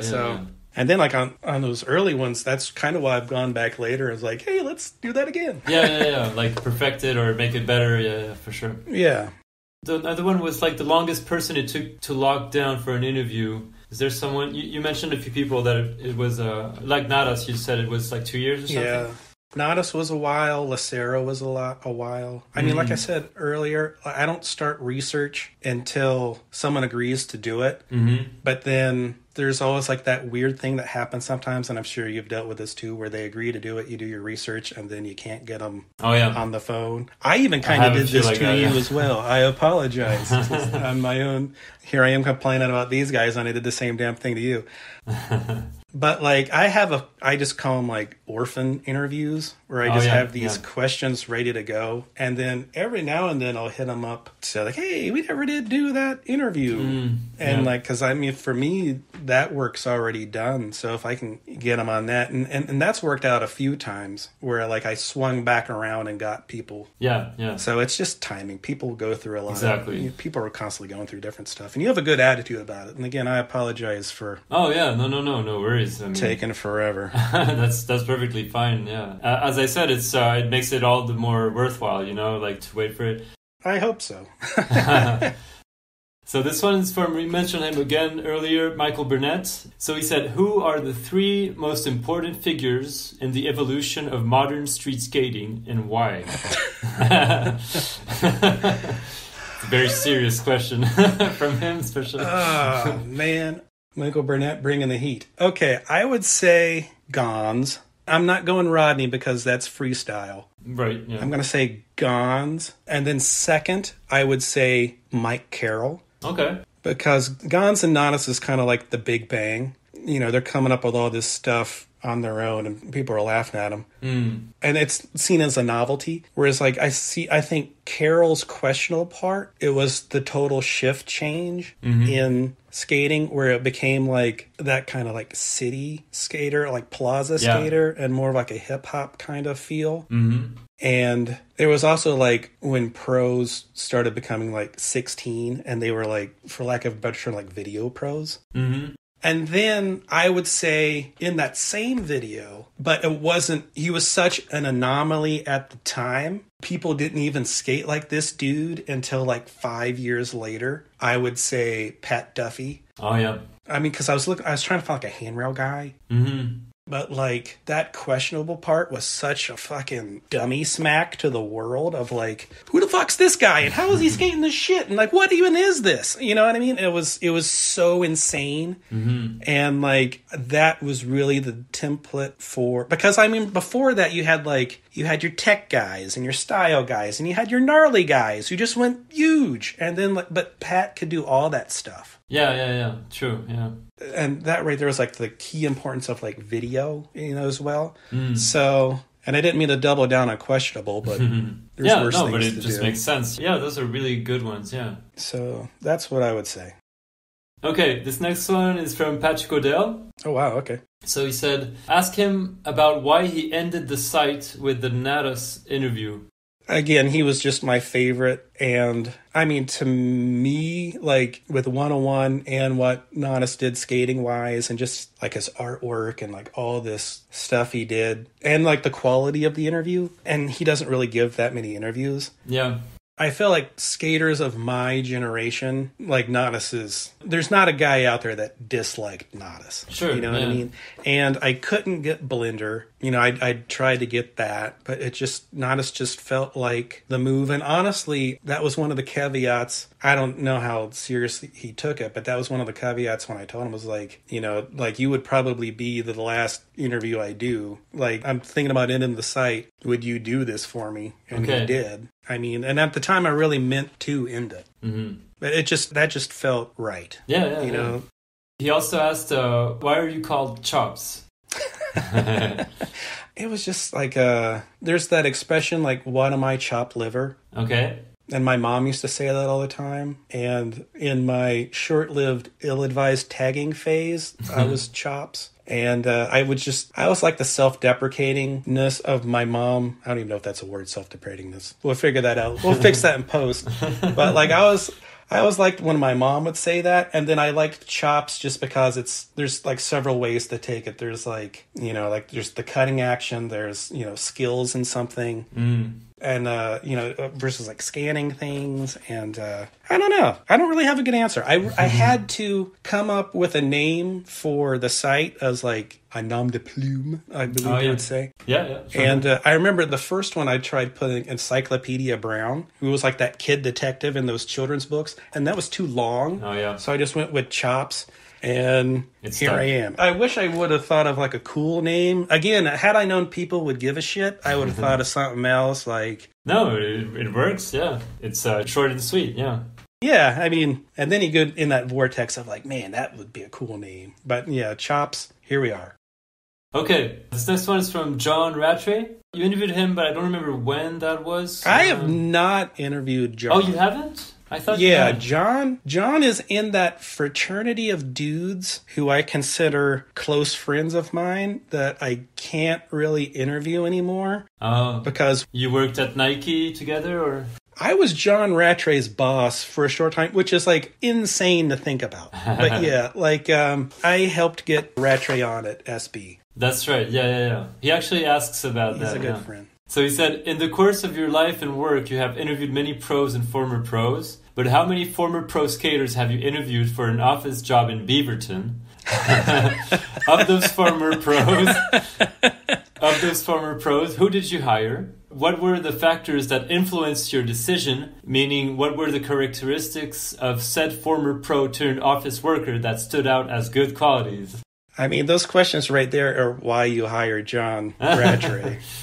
He's just the smartest dude. He's just funny and just a total unique personality. Incredible skater. Yeah. But yeah, he is the only one I hired. He's still there, which is amazing. Right. And yeah, John's just, he always has some left field point of view that I always appreciate. Being in an office with him was always kind of funny.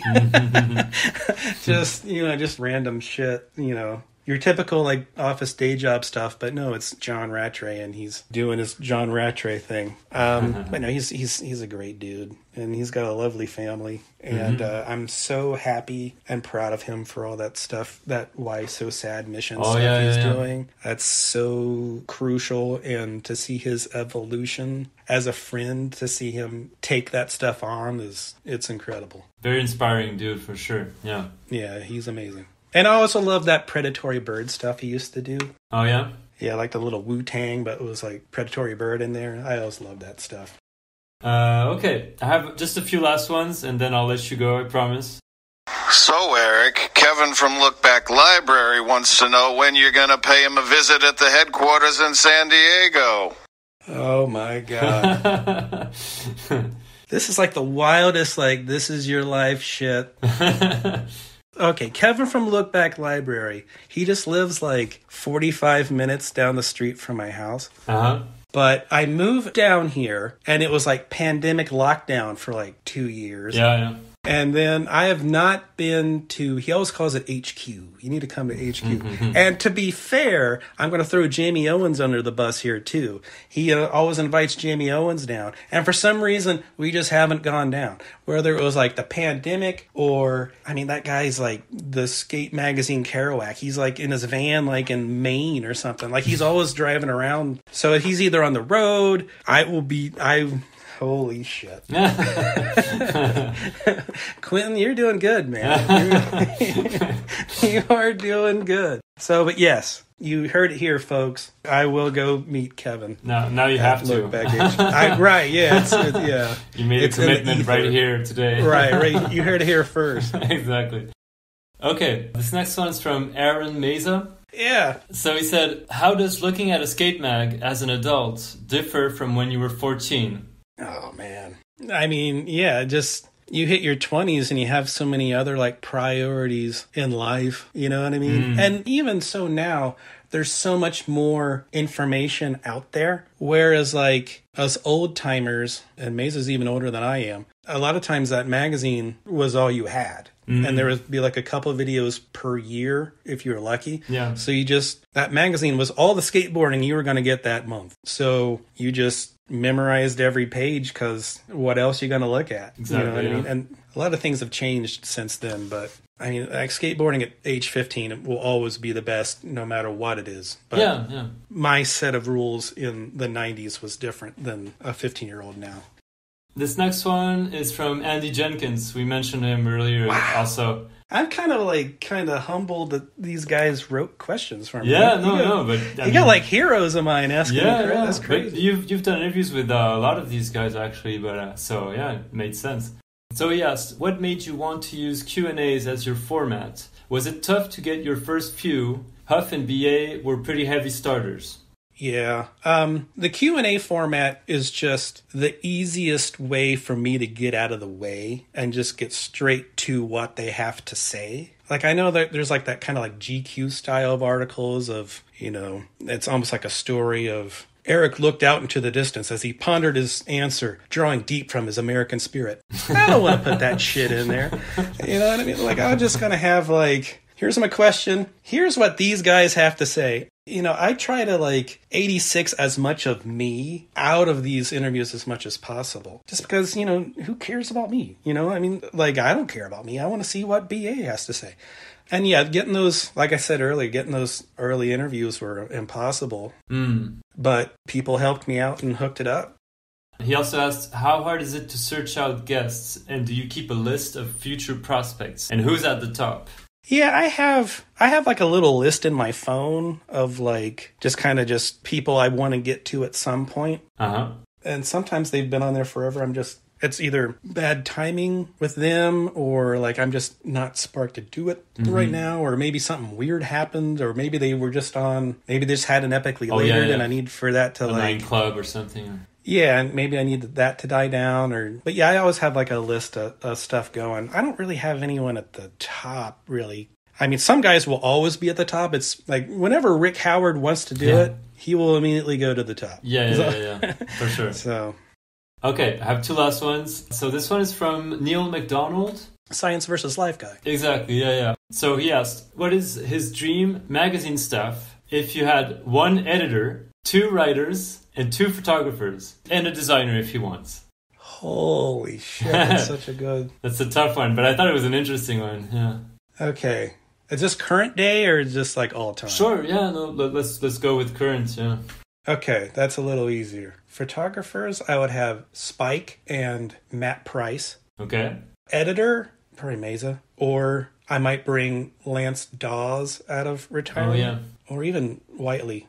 I'll go Lance Dawes, because those early slaps were just so fun and just loose and crazy. And writers, I would go Farron, and I would go one of those editor guys that didn't get the editor. like Mesa, or even like, I was like Clyde Singleton's articles. I always thought those were funny. Okay. Or honestly, you know who would be really good? Would be Pulio. Oh, yeah. Yeah, let's go Farron and Pulio. That's a cool magazine right there. Yeah, I'd subscribe. Shit. Okay, so very last question. This one is from your wife Tara, actually, whom I wrote to her to ask her if she really. Yeah. So she said, I'm gonna butcher his name, but she said, ask him how he connected with Ron Knigge. I'm not sure if how do you say his last name? Ron Knigge. He was pro for. She's good. She has been paying attention. Yeah. Yeah, he was pro for New Deal in the early 90s. He was super tech when everyone was super tech. Uh-huh. And then he was in that Children of the Sun video that's like after everyone was super tech. And he was like that's a super good part. But like everyone was just so fixated on him being super tech guy. Ron is like the nicest dude in the world. But that's good. She did good on that one. Mm-hmm. How I connected with Ron, and this kind of goes back to a running theme in this interview of me being a crazy cat person. Oh, yeah. Being a crazy cat person, I follow a few cat accounts on Instagram. Okay. As one is to do when they're a 75-year-old widow stuck in a middle-aged man's body. But I followed this one cat account, Ziggy, Zappa, and Zoe, for like a year just because they looked like this other cat I had, Murray. Kind of like the spirit animal of my whole existence was this Siamese cat named Murray. Okay. So I followed this one account for like a year. And I just liked it because it was like, it's funny captions and they're cute cats and yay, cats. And all of a sudden, there's a photo of one of the cats and he's sitting on Ron, just like in this totally non-related thing. And it says like hashtag Ron Carnegie. And I'm just like, is that Ron? He was like completely off the radar. And he was always one of my favorites growing up. And that's amazing. I didn't combine the worlds, you know what I mean? And like I'd always wanted to interview Ron, but he wasn't on social media at the time. He was completely off the radar. He was another one of those dudes that didn't think anyone cared. And he was one of my favorites. So I remember I just DM'd this account and it turned out to be Ron's wife. It was like, is that the pro skater Ron? And she was like, it is. And I was like, what? So yeah, and that's literally how I found and interviewed Ron. And so random. Yeah, and that's just the power of the internet, really. Yeah, it's just the distribution, you know what I mean? That's really all it is. But yeah, that's a good question. Good job, Tara. Well, yeah, let's wrap it up here. Thank you so much, Eric. Awesome. Hey, thanks so much, Quentin. You did a great job. This was really good. Thank you. Yeah, coming from you, that means a lot. So thank you so much. I appreciate that. That's it for my conversation with Eric. Follow him on Instagram @Chromeball. Go visit chromeballincident.blogspot.com to check out his countless scans and amazing interviews from the last 15 years. You can also read his work in every issue of Closer Skateboarding magazine, which comes out every 3 months. Thank you for tuning in. See you soon for a new episode of Beyond Boards.